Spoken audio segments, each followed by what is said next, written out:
نے خواب میں اپنے والد کو دیکھا کہ وہ بہت اچھی حالت میں ہیں، جنتی لباس پہنے ہوئے ہیں۔ وہ حیران ہو کر پوچھتی ہے، ابا آپ کو یہ مقام کیسے ملا؟ والد نے پوچھا، بیٹی تم ہر جمعرات کو ہمارے لیے دعا کرتی تھی، صدقہ دیتی تھی، ہمیں یاد کرتی تھی، اللہ نے تمہاری دعا قبول کر کے ہمیں بلند مقام عطا فرما دیا۔ یہ واقعہ ہمیں سکھاتا ہے کہ ہمیں اپنے مرحومین والدین کے لیے زیادہ سے زیادہ دعا کرنی چاہیے، خاص طور پر جمعرات کے دن، کیونکہ اس دن مغفرت کے دروازے کھول دیے جاتے ہیں۔ حضرت فاطمہ رضی اللہ تعالی عنہا جب یہ جمعرات کی رات عبادت میں مشغول ہوتی تو وہ خصوصی طور پر اللہ تعالیٰ سے دعا کرتی تھی، یا اللہ میرے سب اعمال کو اپنے حضور قبول فرما اور مجھے جنت میں ان داخل ہونے والوں میں شامل فرما جن کے لیے سب سے پہلے دروازے کھلیں گے۔ ایک دن نبی کریم صلی اللہ علیہ وسلم نے فرمایا، قیامت کے دن سب سے پہلے جنت کا دروازہ حضرت فاطمہ رضی اللہ تعالیٰ عنہا کے لیے کھولا جائے گا اور وہ سب سے پہلے جنت میں داخل ہونے والوں میں شامل ہوگی۔ یہ ابن ماجہ کی حدیث ہے۔ یہ واقعہ ہمیں سکھاتا ہے کہ جمعرات کی رات عبادت کرنا، اللہ سے دعا کرنا، اس کی رضا حاصل کرنے کی کوشش کرنا ہماری آخرت کو سنوار دیتا ہے۔ یہ واقعہ امام ابو حنیفہ کے زمانے کا ہے کہ ایک شخص جس کے پاس کھانے کے لیے کچھ نہیں تھا، بھوک کی حالت میں ایک روٹی خریدنے گیا، لیکن اس کے پاس پیسے کم ہو گئے۔ دکاندار نے سخت لہجے میں کہا کہ روٹی نہیں ملے گی، جاؤ جاؤ۔ اس وقت ایک غریب شخص آیا اور کہا، مجھے بہت بھوک لگی ہے، اگر تمہارے پاس کچھ ہے تو مجھے دے دو۔ وہ شخص جس کے پاس پیسے کم تھے وہ روٹی خرید سکتا تھا، لیکن اس نے اپنی بھوک برداشت کی اور وہی تھوڑی سی رقم اس غریب کو دے دی۔ رات کو اس شخص نے خواب میں دیکھا کہ اللہ کے نیک بندوں کو جنت میں خوش و خرم دکھایا جا رہا ہے۔ جب اس نے پوچھا کہ مجھے جنت میں کیوں دکھایا جا رہا ہے، جواب ملا تو انہیں جمعرات کے دن کسی بھوکے کو کھانا کھلایا، اللہ نے تیرے لیے جنت کا دروازہ کھول دیا۔ یہ واقعہ ہمیں سکھاتا ہے کہ جمعرات کو کسی بھوکے کو کھانا کھلانا یا کوئی بھی نیکی کا کام کرنا جنت میں اعلیٰ مقام عطا کر دیتا ہے۔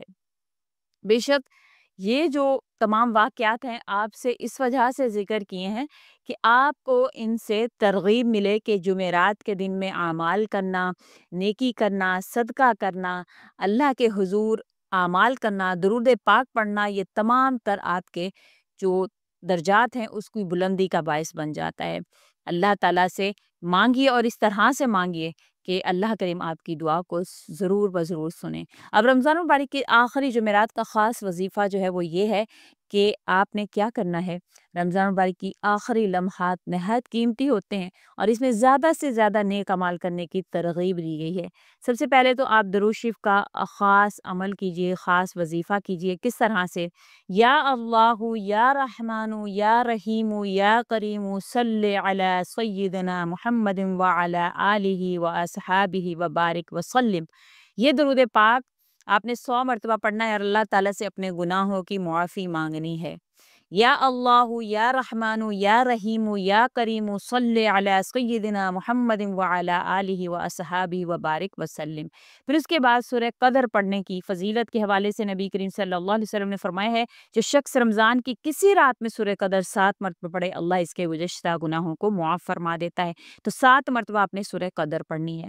رمضان کی آخری جمعرات کو یہ سورہ زیادہ سے زیادہ پڑھنے کی کوشش کریں، لیکن 7 مرتبہ لازماً پڑھ لیں۔ اس کے علاوہ جمعرات کی رات کے لیے مغفرت کے لیے خاص دعا یہ والی آپ نے 3 مرتبہ پڑھنی ہے۔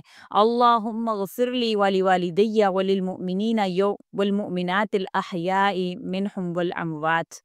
اے اللہ مجھے، میرے والدین کو اور تمام مومنین مومنات کو بخش دے جو زندہ ہیں اور جو وفات پا چکے ہیں۔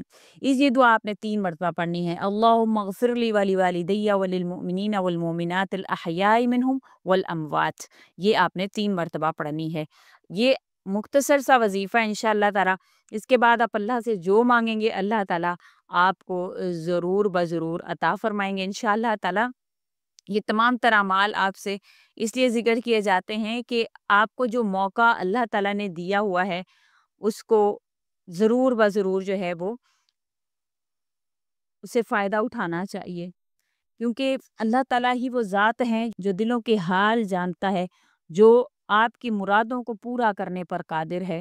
یہ جمعرات کا دن، اس سے فائدہ اٹھائیے اور اللہ سے مانگیے، اے وہ ذات جو دلوں کے حال جانتی ہے، ہم کمزور ہیں، گنہگار ہیں، لیکن تیرے در کے فقیر ہیں۔ یا اللہ ہمارے اعمال کو قبول فرما لیجئے، ہمیں اپنی رحمت کے سائے میں لے لیں، ہمیں ان خوش نصیبوں میں شامل فرمائیے جن کے لیے جنت کے دروازے کھول دیے جاتے ہیں۔ یاد رکھیے زندگی کا کوئی بھروسہ نہیں ہے اور شاید یہ جمعرات ہماری زندگی کی آخری جمعرات ہو۔ کیوں نہ آج ہی اپنی زندگی کو بہتر بنائیں، کیوں نہ آج سے اپنے اعمال کا محاسبہ کریں۔ آئیے آج کوئی ایسا عمل کریں جو کل ہماری مغفرت کا سبب بن جائے۔ وہ دن دور نہیں جب ہمارے اعمال ہمارے ہاتھوں میں ہوں گے، جب ہر نیکی ہر برائی ہمارے سامنے ہوگی۔ اس سے پہلے کہ وقت ہاتھ سے نکل جائے، اس سے پہلے کہ موقع ختم ہو جائے، اپنے رب کی طرف پلٹ آئیں، کیونکہ جو پل گزر جاتا ہے وہ لوٹ کر نہیں آتا۔ ہو سکتا ہے یہ لمحہ آپ کی بخشش کا لمحہ ہو سکتا ہے یہ دعا آپ کی تقدیر بدل دے، ہو سکتا ہے آج کا دن اللہ کے ہاں مقبول ہو جائے۔ دیر نہ کریں، توبہ کریں، دعا کریں اور اللہ کی رحمت کی امید رکھیں، کیونکہ وہ ذات اپنے بندوں کو قبول کرتی ہے، اپنے بندوں کی توبہ کو کبھی بھی رد نہیں کرتی۔ کیا آپ نے کبھی سوچا ہے وہ لوگ جو ہم سے بچھڑ گئے ہیں وہ بھی کبھی ہمارے ساتھ تھے۔ آج ہم یہاں ہیں، کل ہم بھی نہیں ہوں گے۔ جو باقی رہے گا وہ ہمارے اعمال ہوں گے۔ کیا ہم ایسا کچھ کر رہے ہیں جو ہمارے جانے کے بعد ہمارے لیے روشنی کا سبب بنے؟ تو آئیے مل کر دعا کرتے ہیں اللہ تعالیٰ سے کہ یا اللہ ہمیں ایسی زندگی عطا کر جو تیری رضا کے مطابق ہو، ایسی موت عطا کر جو تیرے ذکر کے ساتھ آئے، اور ہمیں قیامت کے دن لوگوں میں شامل کر جو تیرے عرش کے سائے تلے ہوں۔ اے پروردگار ہمیں نیک اعمال کی توفیق دے، ہمیں صدقہ جاریہ کا ذریعہ بنا اور ہمیں اپنے مقرب بندوں میں شامل کر لے۔ آمین ثم آمین یا رب العالمین۔ امید کرتی ہوں آپ کو ویڈیو اچھی لگی ہوگی۔ اچھی لگی ہے تو لائک کریں، شیئر کریں اور میرے چینل کو سبسکرائب بھی ضرور کر دیں۔ اسی کے ساتھ اجازت چاہوں گی، وآخر الدعوانا ان الحمد للہ رب العالمین۔ اللہ حافظ۔